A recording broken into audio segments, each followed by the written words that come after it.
Welcome into 10 Questions with NBC10 Boston. In today's episode, we're in the Seaport District of Boston at Grace by Nia, who is gracing me with her presence right now. Wow. Nia, congratulations. It's been about a month since this establishment has opened. How does that feel? Amazing. 15 days in service, almost a month, absolutely. And it's just amazing. It's been amazing. And you've had a few ventures in Boston, but the reason why this one stands out is because, one, it's so different from what other places have done in Boston, but also because you are really continuing to blaze a trail here in the city of Boston. Let's go back, though, and start with just you growing up here. What was that like? I love the city. I'm from Boston. I'm from Roxbury. I think I spent a good amount of time in almost every neighborhood in the city of Boston. And for me, it was one that we were always exploring something. Mm-hmm. I went to college out of state in Miami, Florida. I spent some time in New York after my college career, mm-hmm. But I came back home, and I came back home because I really just love the city, what it had to offer. We talk about melting pots, and although this may not have been a complete melting pot when I was growing up, I always saw the diversity here, and that is something that I value. It was exciting. How did you get into the restaurateur business? You know, I think we sometimes talk about falling into this industry and like loving it and it loving on you. But I intentionally was looking for a good job to help me pay for books so I can go back to school. So I started working on the Spirit of Boston. And so to me, getting back to this restaurateur part, it was through development in school, through work, that brought me to Daryl's. And so Daryl's Corner Bar and Kitchen in the South End, it was a place that I first felt at home when I was coming into my adulthood. I was like, well, after work and after family, what's my third space? Where am I gonna go hang out? Where am I going to meet new people? Mm-hmm. And I walked into Daryl's and I said, well, if I ever had a place, I want it to be just like this. It smelled familiar, it looked familiar, the sound was amazing, the music was amazing with that. And I said, well, I would love this place. And I think I had the opportunity 7 years ago to work there, mm-hmm. Doing consulting work and marketing, to become a manager there. And then 5 years ago, I had the opportunity to purchase a business. And so now I'm back. It's very telling, though. I love that trajectory of the story because you start off working somewhere named after someone who's also from the city of Boston. And now you're at a point where you own a spot that's now named after you. Yeah. Did it ever cross your mind early on when you were with the Daryl's that you could actually have a place named after you as well? Well, I would say no, most immediately, because I think I'm pretty shy, actually, right? Like I do not see that. No, I am, right? And I'm fairly much more of an introvert. I like to be behind the scenes. It was actually perfect to buy Daryl's and never change the name because everyone was looking for Daryl, and I'm like, it's just not here today, right? And they're like, where's the owner? It's just not here today, you know? So it made me feel comfortable and allowed, for real, the work to show up. And it was through my partnership that they were like, well, you know, your name, you are the work, and that's kind of time to show up. So I never imagined it, but I'm so happy that it's here.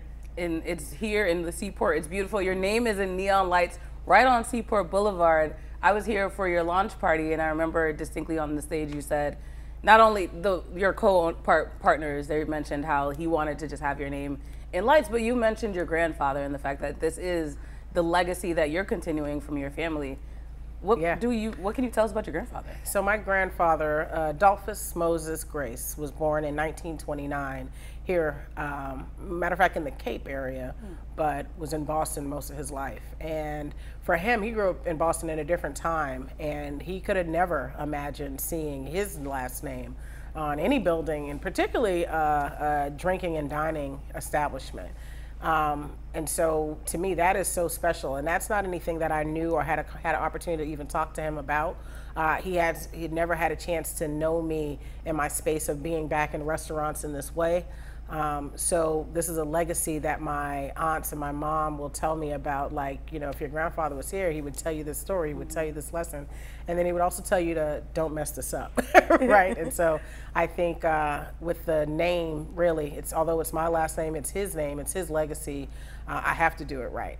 So I do see the introverted side that you mentioned because you are, when you talk about the work that you've done here, you're very humble about it, but it's also because you seem to, like you mentioned, have this pride about being from the community, being able to create spaces, especially for people of color. You're the first Black woman to own a liquor license in the Seaport area, which is very interesting. But how did that process come about of just opening this specific location? We always talk about needing like-minded people, and that's literally what it is. And sometimes it's as simple as that.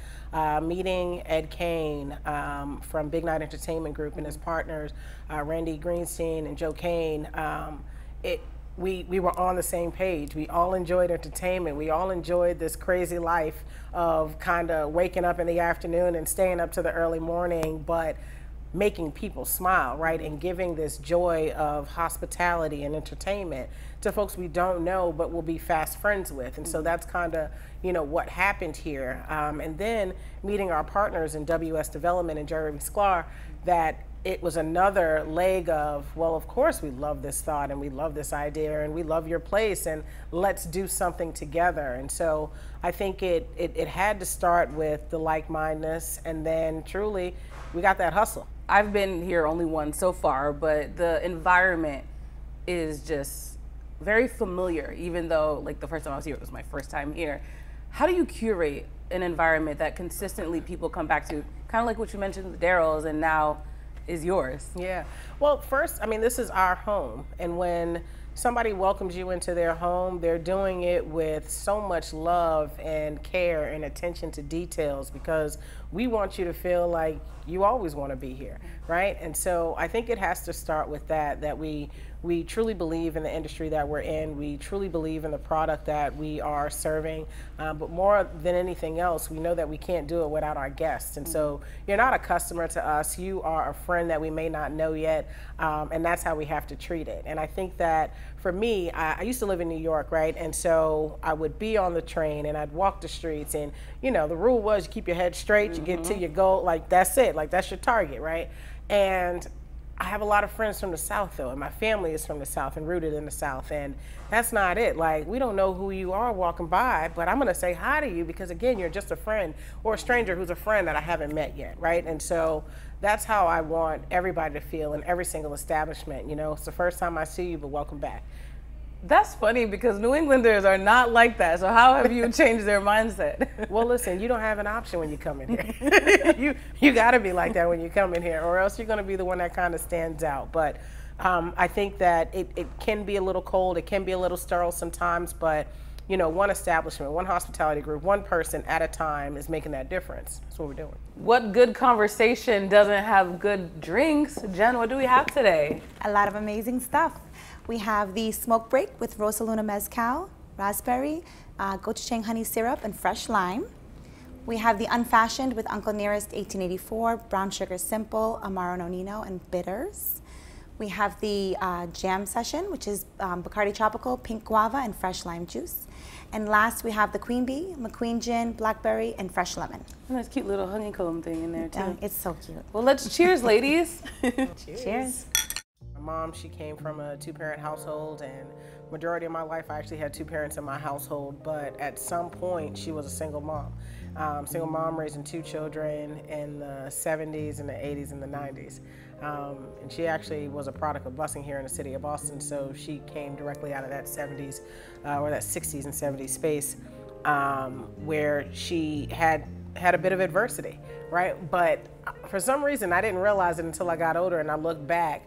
I was like, I didn't really realize the state of living that we had, because she just made magic happen.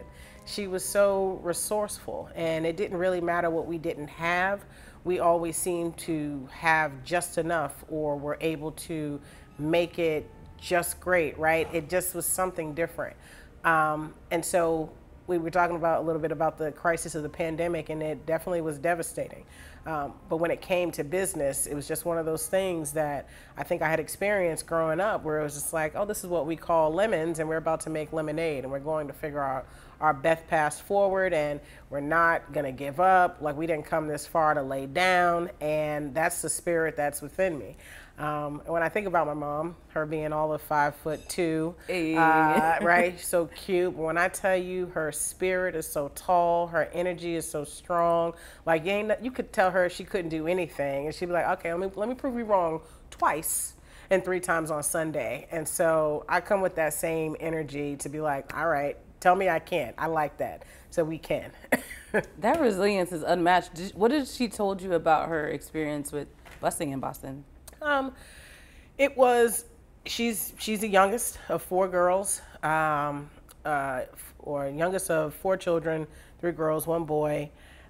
She was shy like me, and they put her on a bus and said, this is where you're going to go to school now. And it was scary for her because on her way there, other things were happening. Like, you know, if her bus stop was in Southie, it was like, well, what else is going on in Southie? And are rocks being thrown at the bus while you're a child and just trying to get to school, right?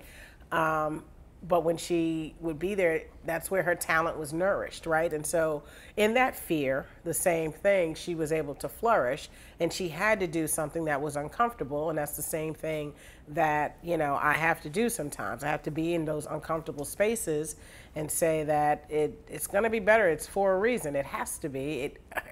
We ain't gonna let this be for naught, right? And so that, I would say, was a part of her experience. You know, she was the first graduating METCO class of Wellesley High School, you know, in terms of, you know, that busing movement. She's made some lifelong friends from that as well. But when I tell you, it just taught her to be fearless. Like, she came out of there truly like a phoenix. And I mean, I love her. And like, she gives me a lot of inspiration. So people joke about it, but when did you realize that you had some of your mother in you? Oh, man. People tell me that a little bit all the time, but I mean, it's the what I call her, the spunkiness, right? She just got this little fight in her, right? And at times it's really docile in us because a lot of the times, and I think this even was her experience, things happen to us, right? And at some point in time, you know, I mean, again, to share a piece of my story and you know, the background that I came from, you know, my biological father, he was abusive, right? And so in his abuse of substances and people, that trickled down into my household, right? And at some point in time, you know, my mother decided that I'm just not going to let things happen to her. She was just not going to let things happen to her anymore. She was going to really try to figure out how to take control, and whether that was going back to school or, you know, having to be homeless for a period of time, as we were, right? It was just like, because I'm just not going to let the other things that are happening to me happen. I'm going to choose to do these things so I can get better. So for me, it was like, yeah, sometimes things are just kind of happening to me. Or I watched that and I said, well, she didn't get me into private schools and make sure I went to college and graduated college, again, for no reason. So if I sit around and let something just happen to me, well, shame on me. And she deserves, like, whatever she does to me is warranted, right, at that point, because she didn't work that hard to break that cycle. And so I think that that's what you'll see in me, is that it's just another elevation of what she showed me, the foundation. I'm super proud of it, right? I'm even super proud to have my name like be the display of her resilience and her education and her persistence. Like there were times where I wouldn't see my mother a lot because she's literally working 3 and 4 jobs to take care of me and my brother, as well as go to school. And I'm watching her go to school, bring me to class. I was like, I don't think I'm supposed to be in here, right? But she's bringing me to class. And then she's like, well, after I go to a class, I'm a TA, so I'm going to tutor somebody. And can you take this paper and just sit in the corner, please? And I saw all of that. And so what she taught me more than anything is do whatever it takes for the thing that you want. Just do whatever it takes. And it doesn't matter what it is. It doesn't matter if it seems like something that might be too taxing on the hours, or it seems like, is this kind of position or role or task beneath me? Nothing is, right? Because I'm doing whatever it takes to get to where I want or need to be and be that example.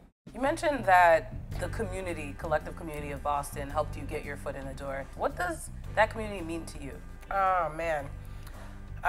It means showing up on your day off to open up the doors because, you know, somebody might need to host something, or might need really just to have a conversation, or some kind of, and less of even a service for exchange of income, but more so just space, right? The biggest thing is that sometimes we feel displaced in certain places, right? And we should not feel displaced in our city, a place that we choose to call home, especially as you get into adulthood. And so always being able to, be a phone call away or a door knock away. To me, that's community. Or always being able to promote a cause, especially one that has like helped me, is community for me. It's very important, and I stay involved in different ways. But and one of those ways is also the music. This is one of the first establishments where I've personally seen, and that might be on me for not going out enough, but there's consistent music. You have artists on a regular basis. One, how do you find those artists? And two, what are you exactly looking for when you have people play here? Yeah, I think that the city of Boston has a wealth of talent, right? So from your artistic displays like on canvases and murals and walls, but to the musicians and the vocalists and the artists and the producers that are living in our city, either coming here for school or who have been raised in the church like myself and who got that natural talent or ability or affinity to it. We find them everywhere. Daryl's over the years has curated a list of, almost hundreds of bands that come through there in different ensembles. So we started there when we started to make our selections to have people play at Grace. And then we looked for that unseen and that unfounded talent. I think one of the things and the purpose for Grace's stage is to break talent, right? And allow people to find an artist that they didn't know about, but now is their new, they're a new fan of.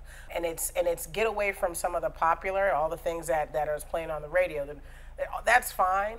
But really start to nurture what is locally grown, because that locally grown artist is going to be your next Esperanza Spalding, right? She was playing at Daryl's. And Elevation Theory has producers that are traveling and producing for artists like her, right? So those are the same people who have started in places like a Wally's or a Daryl's or even a Beehive. And so that's Grace.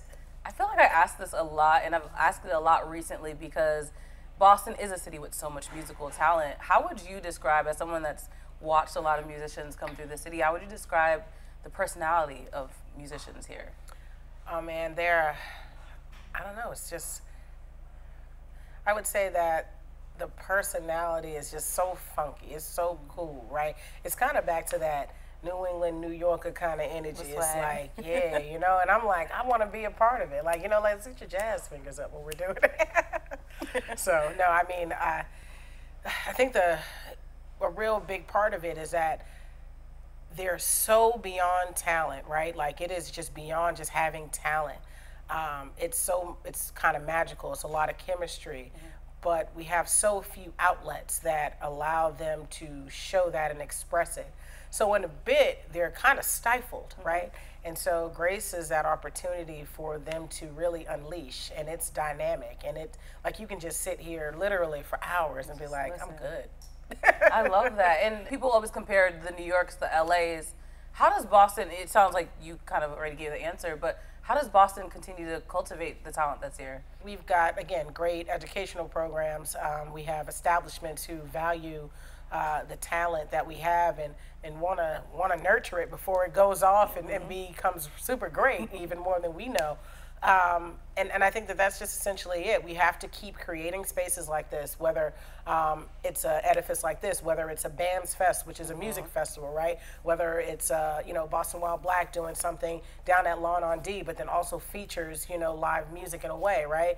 I think that we have to continue to have those outlets. Like we just had Boston Calling, and where Boston Calling may in the beginning feature a lot of national and international talent, they totally understand that it also starts at home. So we have to put our at-home acts on the stage first. They had 20 local artists at that, so that's a really good point. Yeah. To be a big music festival, people come from around the world, but make sure you're showcasing the city that you're in. Yep. You personally, what's your favorite music? What were your music preferences?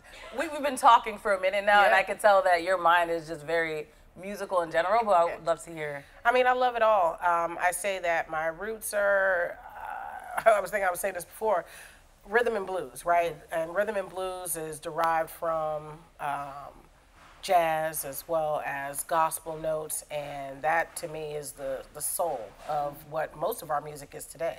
So after you take the core pieces of the soul, then you get hip hop and you get some country and you get a little pop. And I love all music, but it's got to have soul. always need soul. Soul by Nia as well. And you have soul food here as well. Listen, this is where soul meets the seaport, right? We need it. This is it. The seaport did not expect this coming. No. We know Nia now, the businesswoman, the restaurateur, but how would you describe yourself outside of your business? Oh man, I think, I don't know, I think I like really love my intimate circle. It's one that we're always trying to build in, but I'm super silly. I love to have fun. But like I said, I'm also kind of shy and introverted at times. Love to travel. Yeah, but overall, I think I'm real. I think so. I think I'm real and I'm relatable. And I think that that's what's really important, because there should be no barriers when we are trying to truly be a part of humanity, right? And it's one thing to say it, and then it's another thing to really be a part of it. And humanity is community. And so I think at its core, that's exactly who I am. It seems as though your efforts are far from over, but if you could look back to 10-year-old Nia, what would you tell her? I would tell her that it's okay if they say no. That's it, you know? And then just tell her to get over it, right? It's okay. How many no's have you gotten? Listen, enough to be like, it's okay. On to the next going. one. Right? For me, no is it's not over. How do you keep pushing when you get the no's? Because I feel as though there are a lot of other young women that deal with the no's, and it can get discouraging to the point where you said, you know, potentially some could want to give up, but you clearly haven't. Yeah. I mean, again, the obstacles are going to come, and my biggest thing is, and so sometimes whether it's crass or blunt, or maybe for some folks unempathic or insensitive, get over it. Yeah. Like, I got to say it sometimes so that you don't get stuck in that spirit of rejection, right? So that now you take months to get over that, and you, in those months' time, while you're stuck on the no, you've missed opportunity. And so if you hear no, like I said, it's not over, and you got to say, what's next? Great. Like, what else can I do next? And you didn't like that one, that's fine. I'm going to figure something out, because I'm determined. I'm going to get it done. Big picture, and the onus is not solely on you, but what do you want for Boston? Oh, man, I want for Boston, I just want to be the great city that we are, like, called on, right? I mean, the world looks at us like we are first class, and that's because we are. And so from politics to social, we have to show up in that way that we are first class. And so that means being innovative about the things that we do outside, indoors, about how we welcome and interact with people and businesses. I mean, let's just be top tier, right? And so I just want Boston to keep rocking like that. I want people to be like, oh, I'm coming to Boston. Like, I guess I could go to Boston. I'm coming to Boston, and I got things to do there. Well, Nia Grace, you're clearly a part of the change that you want to see, so I appreciate you giving us some time today. Absolutely. Thanks for having me.